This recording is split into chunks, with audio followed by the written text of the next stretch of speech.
Escuchar la voz de un profesional ayudará a tomar mejores decisiones. Aliste papel y lápiz para que le cuente a la familia.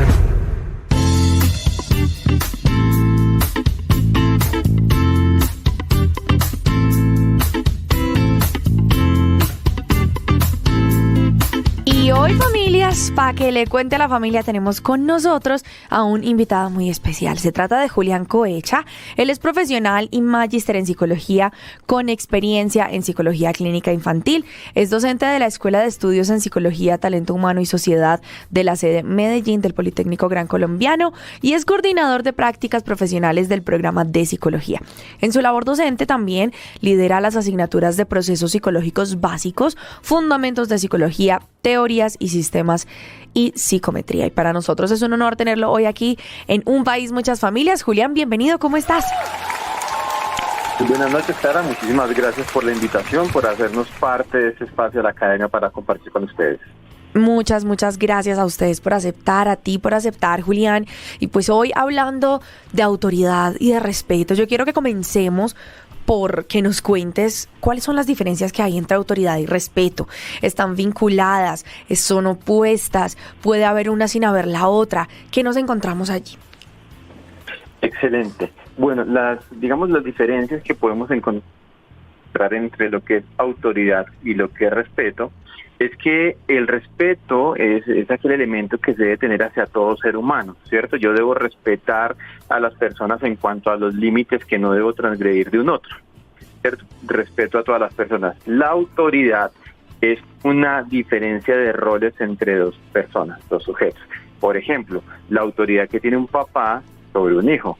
Uh-huh. El hijo respeta a todos, respeta a su hermano, pero su hermano no representa autoridad. Su papá, por su diferencia de rol, sí representa una autoridad que a través de ella va a permear, va a influir o va a, digámoslo así, orientar o sesgar a un hijo en función de lo que esa autoridad transmita. Muy bien, bueno.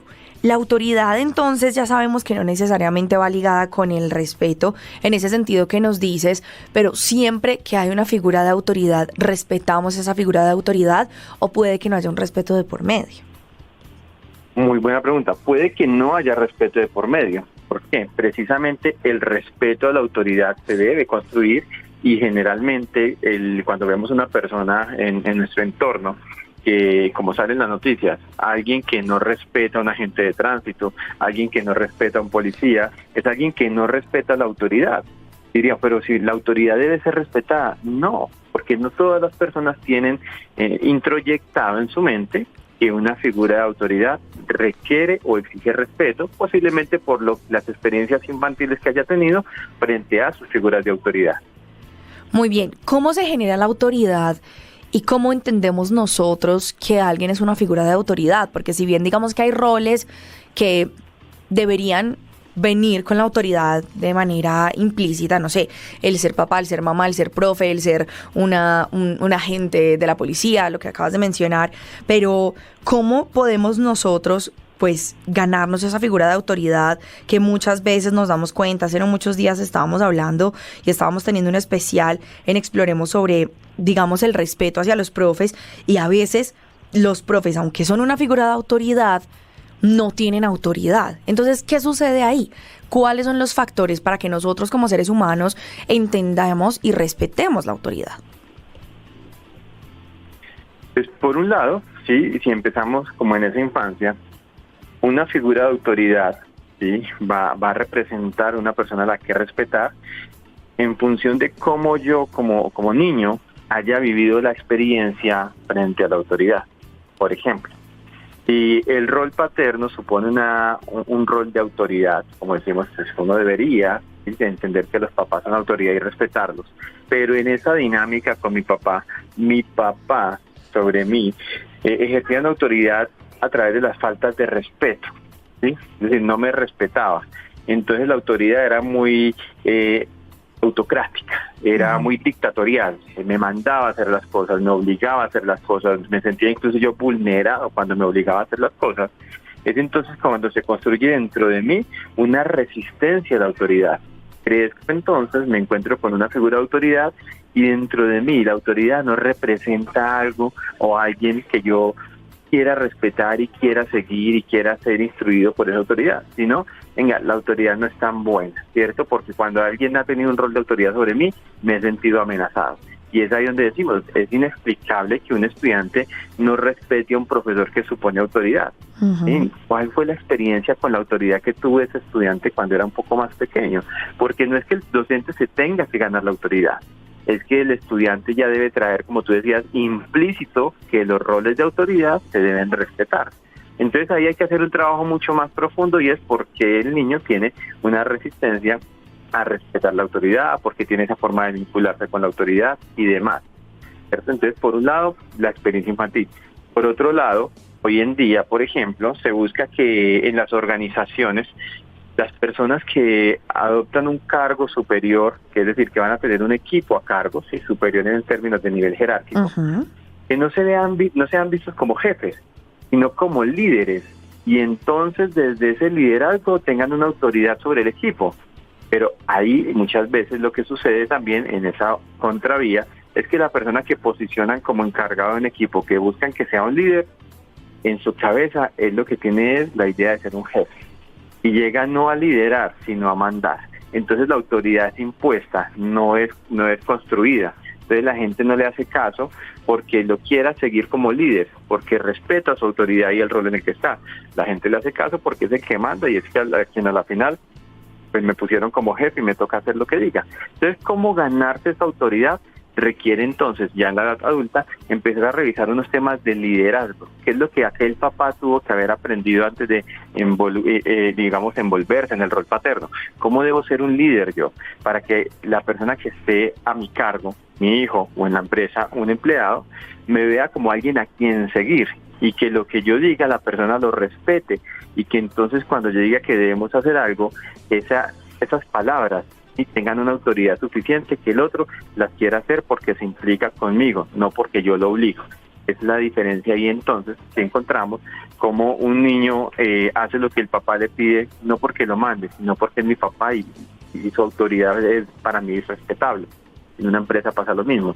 Hago lo que el jefe me dice, no porque me mande y sea mi jefe, porque es una persona que yo admiro de alguna manera. Bueno, esto está bien interesante porque además hablas de ese primer, digamos, encuentro y ese primer contacto que tienen los niños con la autoridad, que son sus padres, sus madres, sus cuidadores incluso, y cómo podemos entonces nosotros establecer y tener, digamos, esos roles de líder que ve, pues más allá de la autoridad per se, sea pues algo positivo para esa relación que tienen los niños y niñas con la autoridad. ¿Qué podemos hacer nosotros como adultos, como padres, como madres, como cuidadores para poder establecer bien esas relaciones? Excelente. ¿Qué deberíamos hacer como papás? ¿Dónde deberíamos posicionarnos? Número uno, lo primero y más importante para poder construir ese rol de autoridad, ¿sí? Para un hijo que está ahí recibiendo todo, lo primero y más importante es hacer un ejercicio de autoevaluación. Es decir, antes de yo llegar a imponer cualquier cosa, yo primero tengo que reflexionar sobre mi propio comportamiento, cómo me comunico, cuáles son las ideas que yo quiero transmitir.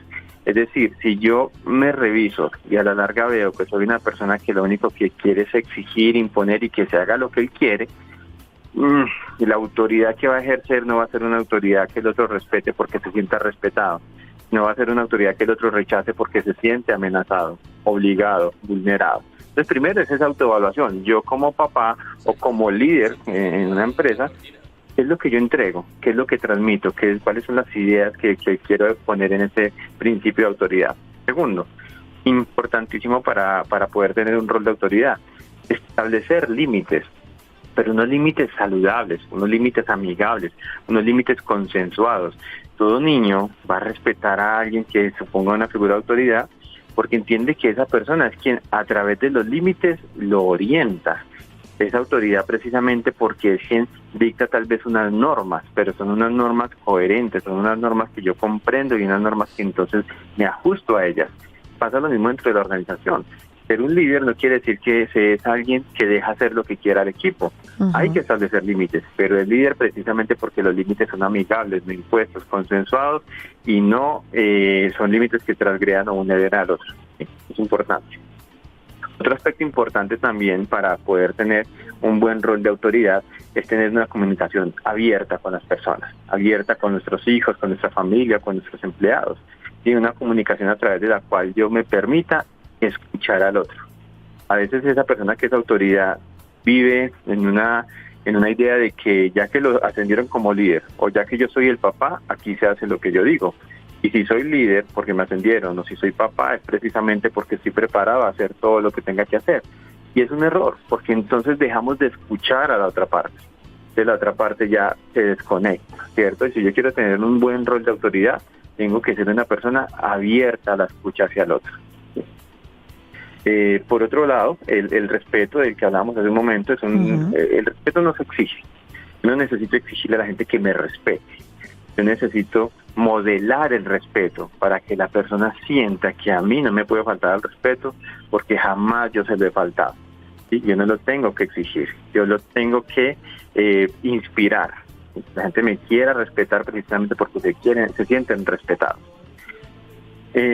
Aparte de esto, listo, como elementos finales, cuando hablamos de pronto de esos padres que están buscando tener un rol de autoridad claro sobre sus hijos, debemos permitir entonces algo importante. Siempre se piensa que alguien de autoridad ante las cosas malas que hacen los hijos debe castigar, precisamente porque es la persona que está orientando. Uh-huh. Ese castigar tiene que ir entre comillas. Antes se pensaba que castigar era con la chancla, ¿cierto? Un correazo, una pela, y que teníamos que golpearlos para que se dieran cuenta quién manda y a quién tienen que respetar. No, hoy se ha conocido mucho desde la disciplina positiva que hay otras formas de llevar a que la persona entienda que está cometiendo un error, a que el niño entienda que se está equivocando. Por ejemplo, hay formas que llevan a permitir una consecuencia natural, ¿cierto? Mira, si tú sigues, tirando de esa cuerda, que te he dicho que no tires de esa cuerda, se te va a caer la harina encima, porque la harina está ahí donde estás jugando, ¿cierto? Y el niño no hace caso y no hace caso. Bueno, déjele que le caiga la harina encima, queda todo blanco, te tocará bañarlo, pero vivió una consecuencia natural que tú consideras que se puede vivir, ¿cierto? La vivió de manera natural y él solito, empieza a aprender a tomar decisiones en la vida, orientadas por alguien que me advirtió.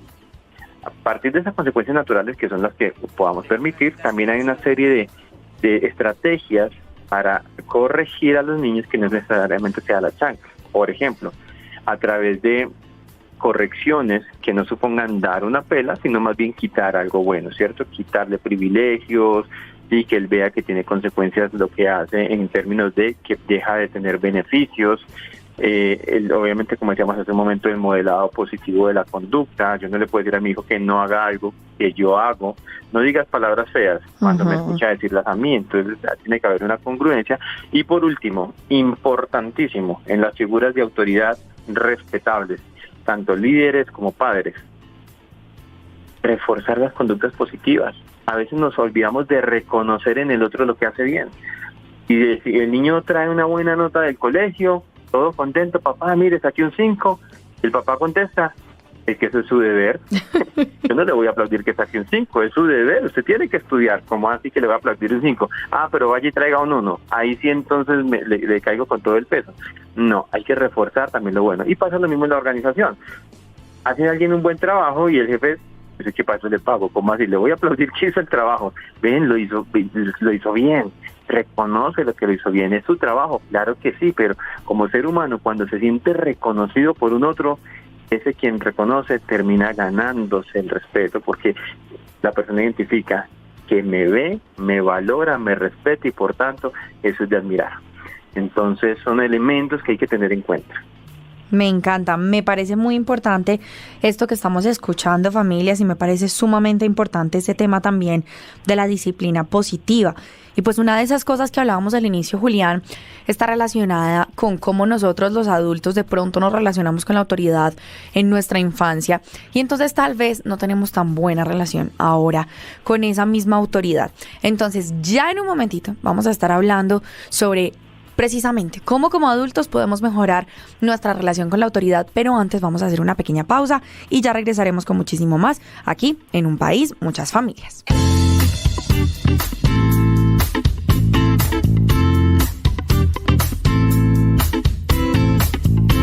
Continuamos en Un País, Muchas Familias. Hoy hablando con Julián Cohecha, quien es profesional y magíster en psicología. Y hemos estado conversando sobre la autoridad, sobre el respeto, sobre cómo deben darse también esos roles de autoridad en la infancia. Pero también hablamos sobre que muchas de esas situaciones que vivimos en la infancia con nuestra autoridad definen la relación que tenemos con la autoridad en un futuro. Entonces, si nosotros, Julián, como adultos, nos damos cuenta que tenemos problemas con la autoridad, ahorita mencionabas, digamos, tenemos problemas con los policías, con los agentes de tránsito, qué sé yo, tenemos problemas con nuestro jefe, tenemos ahí como una rebeldía extraña, de pronto por esa situación y esa manera como nos relacionamos con la autoridad en la infancia, ¿qué podemos hacer siendo adultos para mejorar esa situación? Bueno, primero que todo, y lo más importante es reconocer que está sucediendo algo, ¿sí? Muchas veces identificamos en un otro muy fácilmente que tiene un problema de autoridad y que debería cambiar, pero esa persona que tiene el problema de autoridad no lo ha reconocido en sí mismo.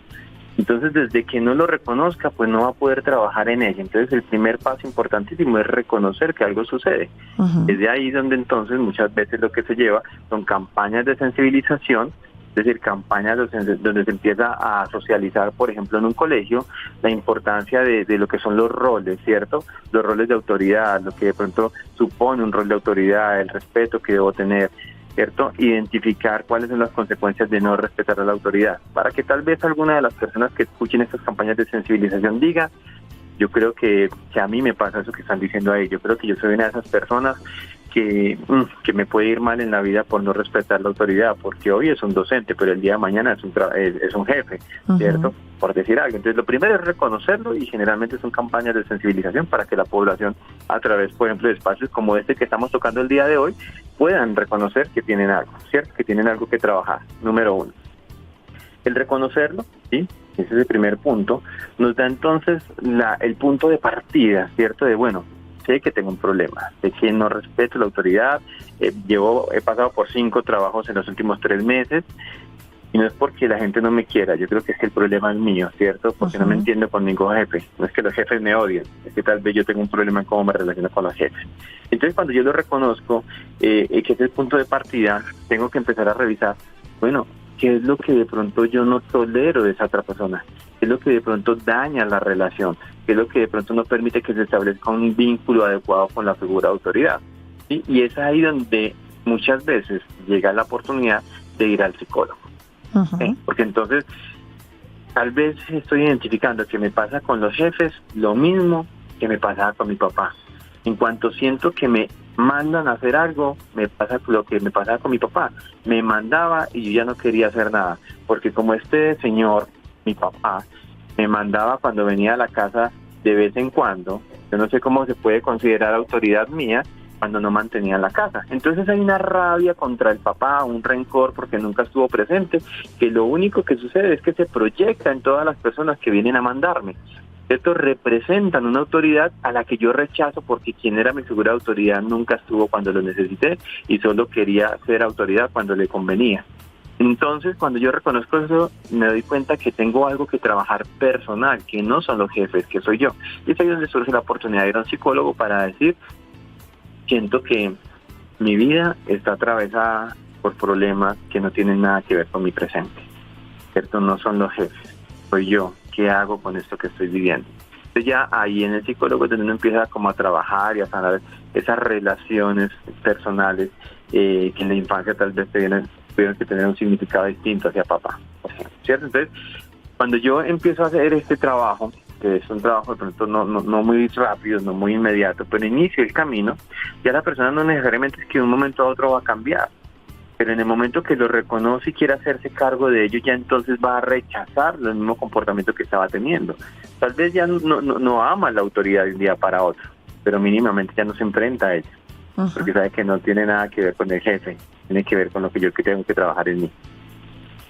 Una reflexión sumamente importante, familias, que También otra de las cosas que nos mencionó Julián, no podemos pedirle a nuestros peques que hagan cierta cosa si nos ven hacer lo contrario todo el tiempo. Esto también tiene mucho que ver y seguramente va a ser muy positivo para este tema de la autoridad y del respeto con ellos. Así que pues Julián, muchísimas gracias por acompañarnos hoy, gracias por dejarnos todas estas herramientas y este tema para pensar, para reflexionarnos y darnos cuenta cómo estamos en ese tema, y esperamos que tengas un resto de noche muy bonito.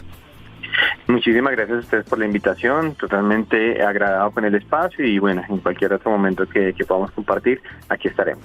Bienvenido siempre y muchas gracias, Julián. Y por ahora nosotros, familias, vamos a hacer una pequeña pausa, pero ya regresaremos con muchísimo más aquí en Un País, Muchas Familias.